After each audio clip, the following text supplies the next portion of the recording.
Do you ever find yourself yearning to look beyond the obvious and dreaming about what's possible in your next chapter? Welcome to the Next Chapter Experience. I'm your host, Jeanette Blissett, former corporate executive who turned the page to become a best-selling author, entrepreneur, designer, and lifestyle business consultant. Episodes feature me and a kaleidoscope of guests who share their journeys with wit, candor, and humor, breathing life into real talks about things that matter most. I believe we all have a fire burning within us, waiting to be unleashed and shared with the world. It may just be a matter of time. So let's get together, turn the page, and get this adventure started.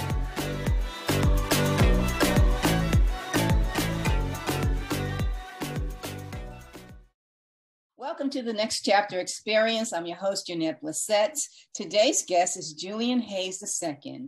And Julian is an executive health consultant and Epigenetic Atelier and the host of Optimal Health for Busy Entrepreneurs. Julian, welcome to the Next Chapter Experience. Thank you so much for having me here. It is an absolute honor. And thank you for the warm introduction there. I'm looking forward to this conversation. So another question that I had for you was around the different devices, like the Fitbit. Most of what I track on the Fitbit are my steps and my sleep. Those are the two things. A lot of people ask me when I exercise, how many calories does that burn? I don't track calories burn. I just do my routine and know that I got it in. But when I use the Fitbit, it mostly is for my steps and then for my sleep. So what are some of the recommendations you have for different devices and what they can do? I guess first, devices. Fitbit's good. Apple Watch is good. There's a Whoop device. How about the Ring, the Oura? The Oura Ring. Yeah, that's just for sleep and maybe one or two other basic things. That's pretty good. And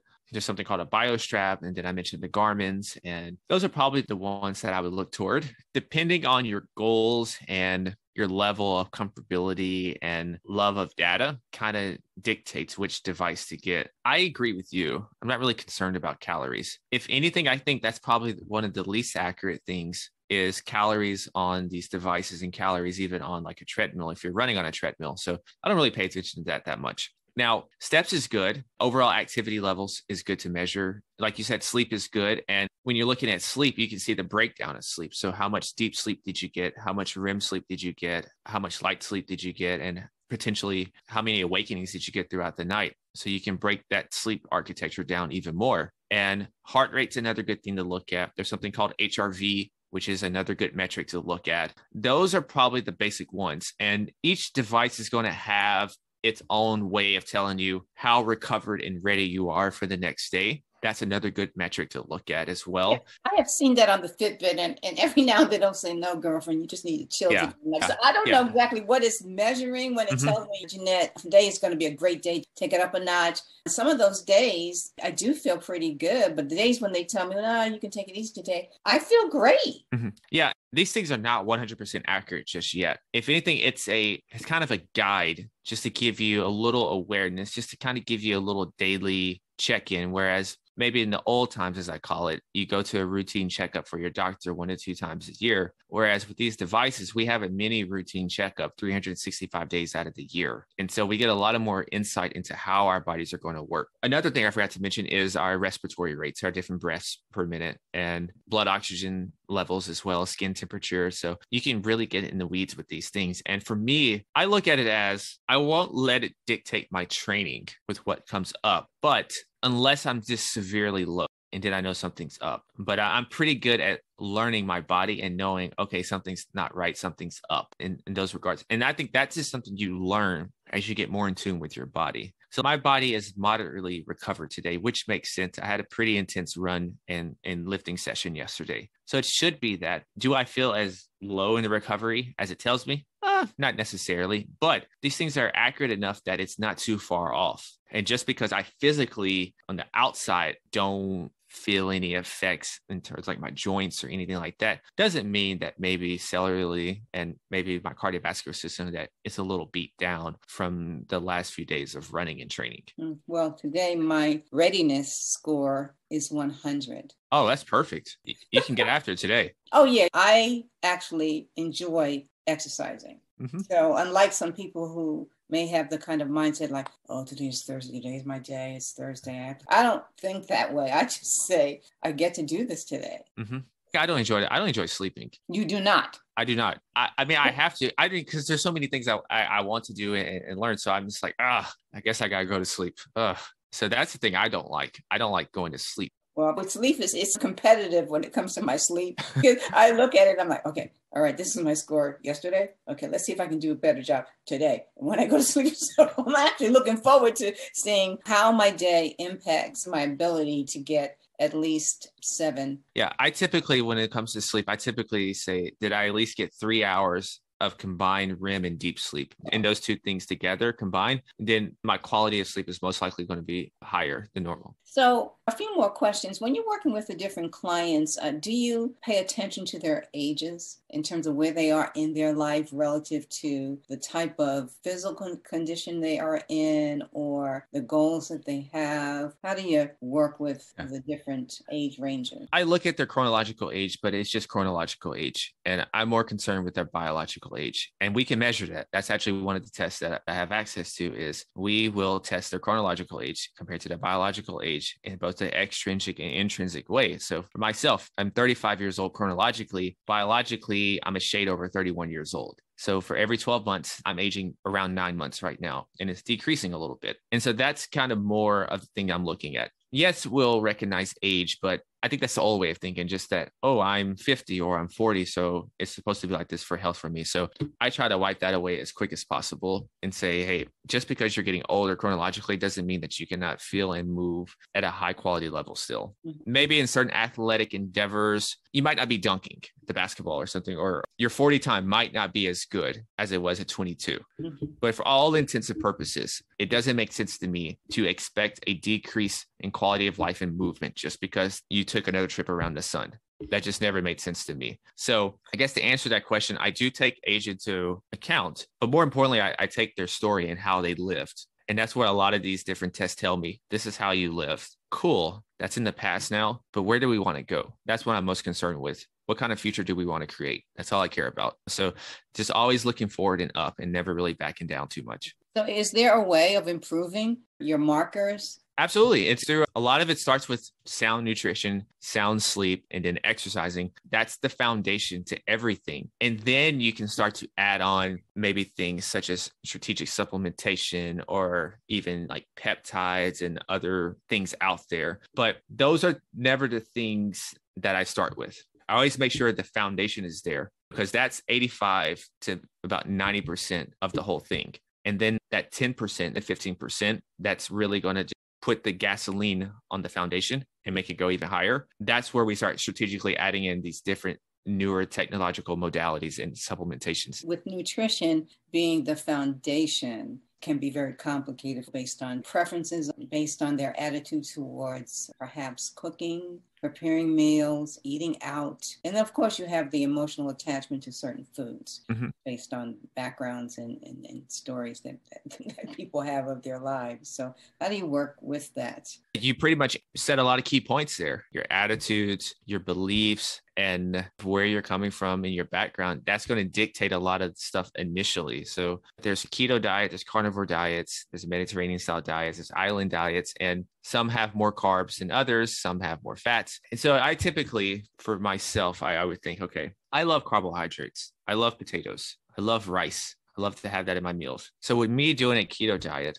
and a carnivore diet really be beneficial for me? Maybe it would help some things, but for my social aspects and just my overall lifestyle enjoyment, I wouldn't enjoy it because when I go out to dinners with friends, I have to order a certain way. Whereas for other people, they love just meat and vegetables. They don't care about the other things. So at the forefront is, what do you actually enjoy? And that makes sense. What do you actually enjoy? Then we can say, okay, let's look at your genetics. Let's see if this matches up and let's make a few tweaks here and there. But for the most part, from what I've seen, typically more fish as a protein is beneficial and a reduction in more of the red meat. Now, I know there's always outliers. So that's why I always make a preference to say that there's outliers. But typically, and I can say with myself, when I changed my diet over to more fish as my main protein source, I felt better. Like my inflammation went down, my joints, and just a lot of different things improved for me. So that's things like sardines, mackerel, and salmon, and trout, and a whole host of other fish.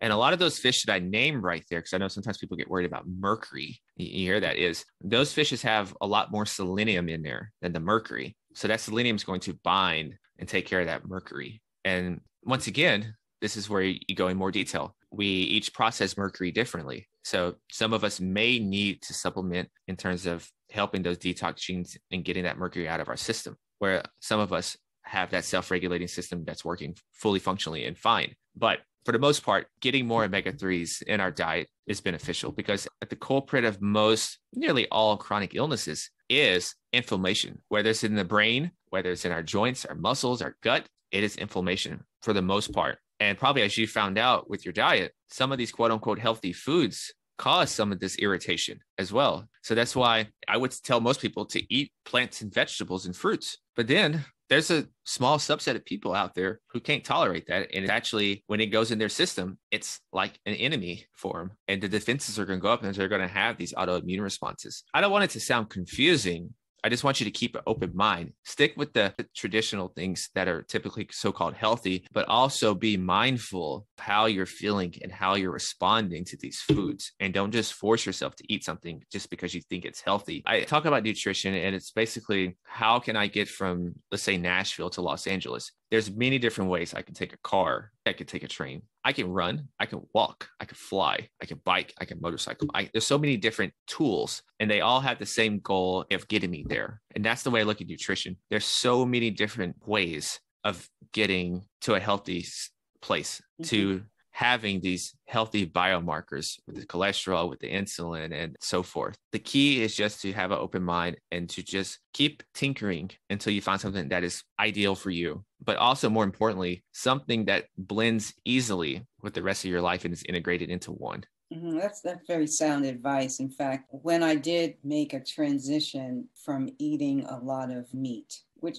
I never really was a big red meat eater, that type of thing, mostly chicken for the most part. But when I transitioned to wild caught salmon and other fishes much more in my weekly eating plan, over time, the inflammation was reduced, and I actually felt better, than I've ever felt before. So I know that eating less of the red meat and even chicken, eating fish, for me, actually was very, very beneficial. Didn't happen overnight. With consistency and paying attention to what I was adding and what I was taking away, I was able to fashion a plan that actually allows me to feel really good. So what's the question that I didn't ask you that I should ask you? Because you are a wealth of knowledge. For all of the time you've been in this space, you really have accumulated a lot of knowledge. So what should I have asked you as it relates to either entrepreneurs in their pursuits or intrapreneurs? What's the question I should have asked you? I want to say, we briefly touched on it, but probably what's something I can do today to really start shifting the paradigm and in terms of living a longer, richer, and healthier life. And I think we talked about that though to a little bit. And I think just to expound on it even more, is to start by really just slowing down. I can't say it enough, because the world speeds us up. The world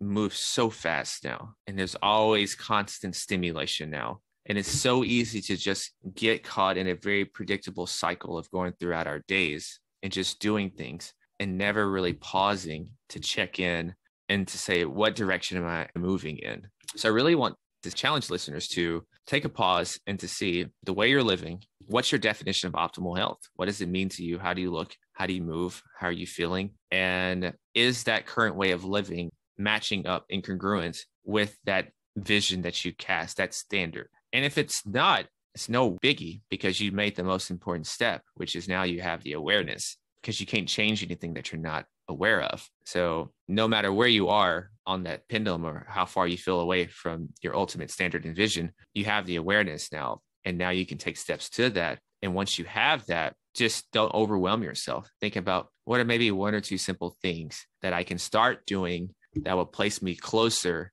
to this more idealized version of myself. Well, very good. I appreciate you sharing that. And one last question for you, though. Okay. That's my question. What's next? What's next for you? What's on the horizon for Julian Hayes II? I think personally, it's just to enjoy. And so I tend to want to control a lot of variables, and I learning to just surrender and let go. I even have meditations on it now of just to go with the flow more, just be a little more easygoing, and just be patient. And that's what my mentor constantly reminds me of, is that just be patient. It's fine. Just let it go. And a lot of times what I've found on a few things and then talking to other people is that when you let go and you quit applying so much pressure to something, it just happens. So for instance, with weight, you hear some people, they're just, I got to get these 10 pounds off. I got to get these 10 pounds off. And they're just always stressing over it. But then when they finally just breathe and surrender to the process and just try to enjoy life in the process more and don't think about it as much, what they notice is that, oh, it just came off. It came off effortlessly. Or, oh my goodness, I'm 5 pounds down. How did this happen? And that's like a life metaphor there. So for personally, it's just to enjoy life more, keep up some hobbies and so forth. And I think professionally, it's just to keep advancing and carrying forth the mission. And so it's just to continue to do more of what I'm doing and maybe expand it. Sounds like a master plan. So how can our listeners contact you? So you can just go to artofitnessandlife.com and all the information will be there. Or if you just wanted to directly email me with any questions, it can be julian@theartofitnessandlife.com. Fantastic. Well, Julian, I thoroughly enjoyed the conversation today. I know your time is at a premium. Thanks so much for being a guest on the next chapter. Thank you so much for having me. It's truly an honor. I definitely appreciate it.